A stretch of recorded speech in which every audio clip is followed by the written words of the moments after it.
Victims of Samuel Little were mostly drug addicts and prostitutes. He quite reasonably believed that no one would go looking for women who had already fallen off the edge of society. Driving across the country in his white Cadillac, he would find a victim, rape and strangle her, then dump the body in a ditch or hide it in the woods.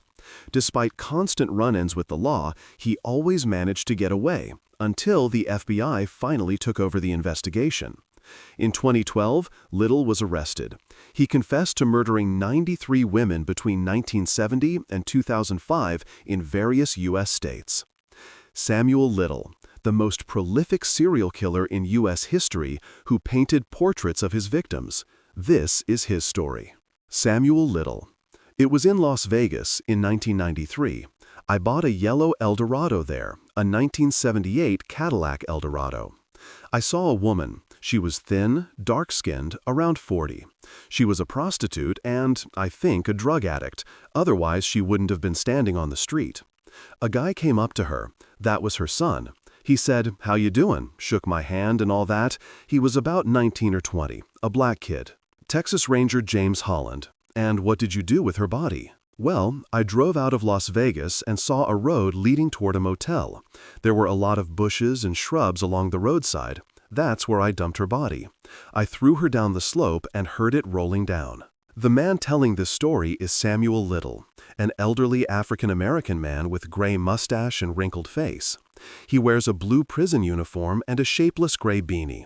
During his interviews, he recalls every detail: how steep the slope was, what grew around it, how many motels and gas stations were nearby, and how far from Las Vegas he drove to dump the victim's belongings. He even draws the portrait of the woman he killed 25 years ago.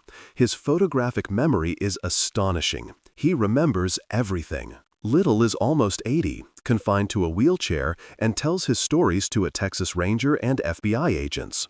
He suffers from diabetes and heart disease, but every day he's wheeled in for another interrogation, where he talks for hours about the people he murdered.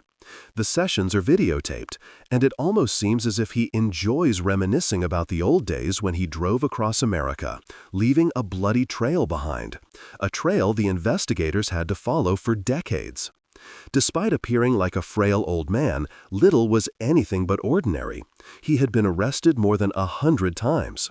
In every mugshot over the years, he looks straight at the camera with the same arrogant stare. Time passes, Little ages, but that look never changes. Samuel Little wasn't just a criminal. He was the most prolific serial killer in U.S. history. According to the FBI, he murdered 93 people, surpassing Ted Bundy, John Wayne Gacy, and Richard Chase. America has never lacked serial killers, but Little outdid them all. Little was born in 1940 in the tiny town of Reynolds, Georgia, about 100 kilometers from Atlanta. The town had a few old mansions, a church, and a water tower. Among its few notable natives was another Little, Earl Little, the father of Malcolm X. Samuel even claimed to be related to him.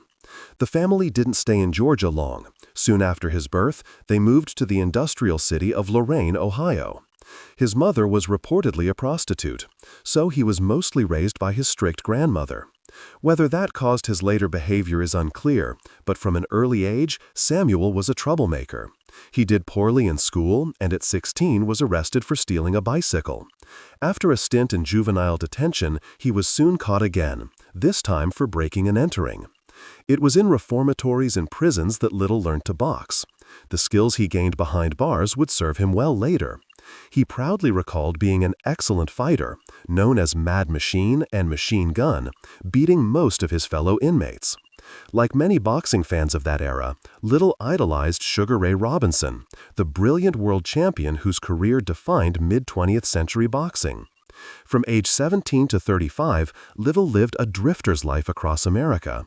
Between 1957 and 1975, he was arrested 26 times in 11 states, from Ohio and Florida to California and Illinois. His crimes escalated over time, from petty theft to assaulting police officers, drunk driving, rape, armed robbery, and burglary. Yet he somehow avoided long prison terms. Was it luck, racial politics, or corruption? Whatever the reason, Little always managed to slip through the cracks. By the late 1960s, he was living with his mother in Florida. He loved cars, could name every make and model he had ever owned, remembering every detail. Another passion was art. While serving time for robbing a furniture store in Ohio, he learned to draw and paint. He studied famous artists, especially the Impressionists, and later compared himself to Van Gogh. "The only two things I was ever good at were fighting and drawing," he once told New York Magazine. With women, however, things were darker. He adored them as a boy, thought they were angels, but as an adult, he developed violent sexual impulses. He suffered from erectile dysfunction, and strangulation became his sexual outlet. "When I choke them," he said, "I feel like heaven, like I'm in bed with Marilyn Monroe." His first murder, he said, happened on New Year's Eve, 1969, in Miami. She was a big, mature blonde, a hooker, sitting in a restaurant, all dressed in red leather, very pretty. She crossed her legs, fishnet stockings, she touched her neck. "That was my sign, from God." Little often spoke of God, claiming he was sent from heaven to fix the world, to cleanse it. He was calm when describing his crimes because he believed he was an angel of death, taking only those the world no longer needed. Little didn't fear the police. He knew that no one would miss the kind of women he killed: prostitutes, addicts, the homeless. Even if their bodies were found, the deaths would likely be dismissed as overdoses. He cruised through America's dark streets like Travis Bickle from Taxi Driver, charming lonely, broken women, telling them they were beautiful, that he'd fallen in love, that he wanted to paint them. Most who got into his car never returned. Texas Ranger James Holland: "Tell me about Marianne. She was what you call today a transgender woman." "How old was she?" "Oh, about 19. "And where was she from?" "Miami, Liberty City." "And where did you take her?" "I drove out of Miami, toward Fort Lauderdale. I saw a side road leading into the brush. Pulled over, dragged her out. There was a small trail leading deeper into the bushes. There was water nearby, and before we reached it, the ground got soft. I let her go, and she fell face down." In September 1976, in Sunset Hills, Missouri, a naked, terrified young woman named Pamela ran down the street with her hands tied behind her back. Someone let her in and called the police. She had been beaten, bitten, and raped. The attacker was identified as Samuel Little. But instead of a long prison sentence, he got 3 months for assault with intent to rape. 12 weeks later, he was free again. Time and time again, Little got lucky. He killed spontaneously, leaving almost no evidence. For example, in 1982, 26-year-old Patricia Mount was found beaten and strangled in Florida. Witnesses saw her leaving with Little, but in court, evidence was deemed insufficient. A month later, another woman, 22-year-old Melinda Lepre, was found dead in Mississippi. Again, witnesses identified Little. Again, no conviction. Even when caught with an unconscious woman in his car in the mid-1980s, he received only 2.5 years in prison. To him, jail was routine. Life resumed only once he was back on the road, free to hunt again. You'll know him by his tracks. As the U.S. changed, presidents, wars, pop culture, Little's life didn't. He continued his murderous wanderings, killing those who lived unseen: addicts, sex workers, the poor. "I never killed anyone important," he later said. "No cops, no politicians. I didn't want attention." But his luck ran out. In 1985, the FBI launched VCAP, Violent Criminal Apprehension Program, designed to collect and cross-match DNA and behavioral patterns of violent crimes. Over time, it would expose Little. In 1994, in Odessa, Texas, Little met Denise Brothers, a 38-year-old prostitute and heroin addict. After taking drugs together, he strangled her during sex, prolonging her suffering for his pleasure. He dumped her body in a vacant lot, found 3 weeks later. The case went cold but was entered into VCAP. Years later, that entry would help close the circle. For years, Los Angeles had been Little's refuge. The chaos of the crack epidemic and gang violence made it easy to hide. But the LAPD's cold case unit had been quietly preserving DNA evidence for decades. In 2012, Detective Mitzi Roberts found a DNA match between 2 1980s murder cases and a man named Samuel Little.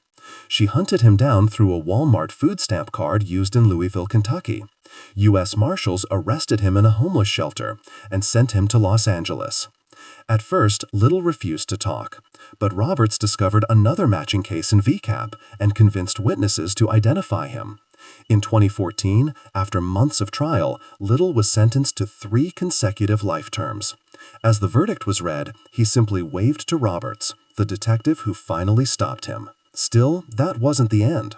The FBI wanted the truth about the other 90 victims. Texas Ranger James Holland, whom Little nicknamed the Cowboy from Mars, was a skilled interrogator. He built rapport with Little, calling himself Jimmy and allowing Little to be Sammy. He offered him a transfer to a better prison in exchange for confessions. Over time, Little opened up. He talked endlessly, vividly, reliving each murder. He described every victim, every car, every detail. He even painted portraits of the women he killed, from memory. Those portraits are now used by the FBI to identify the victims.